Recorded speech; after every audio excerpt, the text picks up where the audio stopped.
Hi guys, this is Alex and welcome to my long-awaited How to Animate Your Drawing tutorial. I don't want to keep you waiting with a bunch of unnecessary things, so let's just get right into it.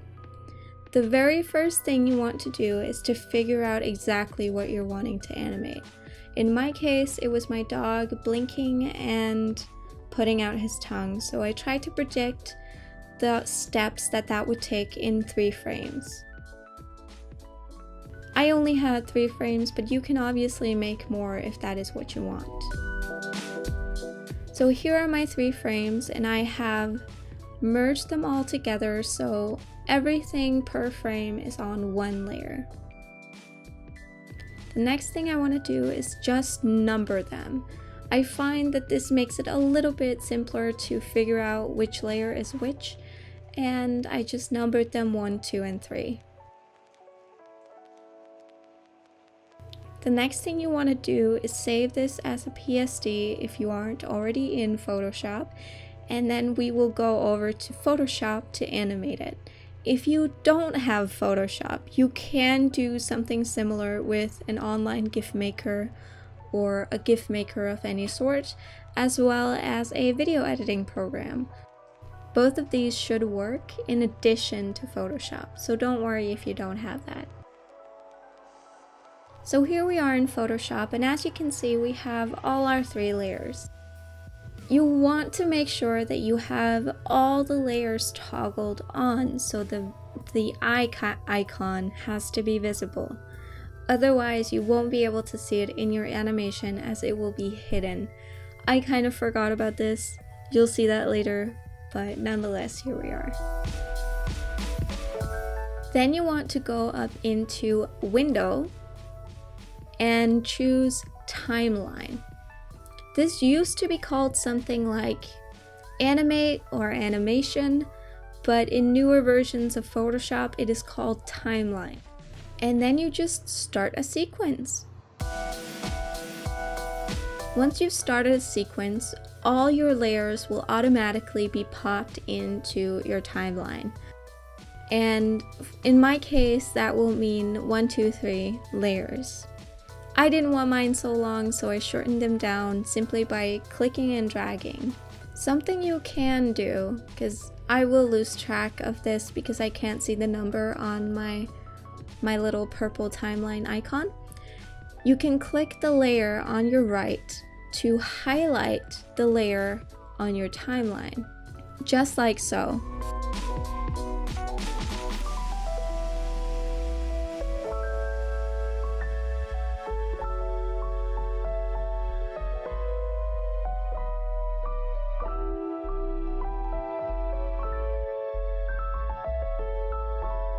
So let's play this and see how it goes.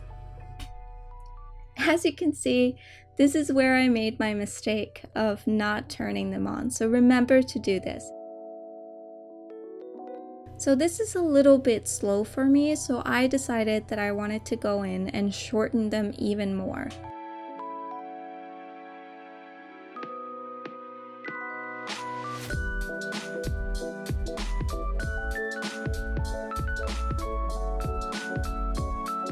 So let's play this and see how it goes. So I thought that the last sequence was a little bit short, considering that's the end point of our animation, or at least the one where we want him to stay the longest. So I decided to lengthen it even further as well. This was the result I liked the best, so that is what I went with. Now we want to make our animation a little bit smoother. So what we're going to do is we're going to use the previous layers. So it will go from 1, 2, 3 to 1. So 1, 2, 3, 2, 1. You do this by just duplicating layer number 2, and it will automatically pop in and you can move it to the end.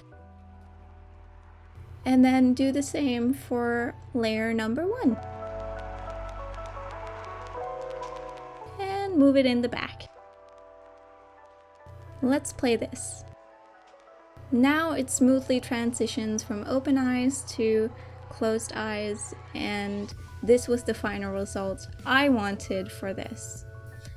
Now you can also animate in a few different ways in Photoshop. If you move the character, it will register that in your animation. So I tried this with the last sequence, just moved it to the right a little bit, and as you can see, it moves over there. So you could do something fun with this as well. I think the possibilities are pretty much endless, so get going, guys. This is really fun, and it took me 2 hours the first time I did it, so don't worry if you don't get it right away. So the last thing we want to do is to save our little animation, and I decided to save it as a GIF. I kind of wanted to do an animated PNG, but that didn't really work out, so GIF it is. So go to File, Export, and then Save to Web. When you are in Save to Web, you want to choose GIF, and you also want, well, I wanted at least, you can sort of choose for yourself, but I wanted it to loop endlessly. So I think the English word for it is never under the loop. You can play around with the settings a little bit here, but I didn't really do more than this. And then you just save.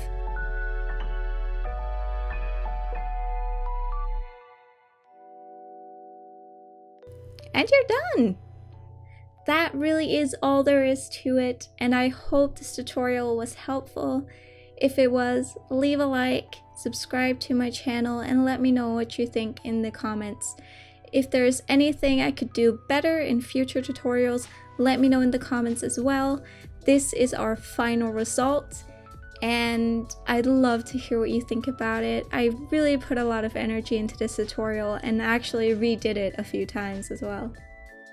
Thank you for watching, and I will see you in my next video. Bye!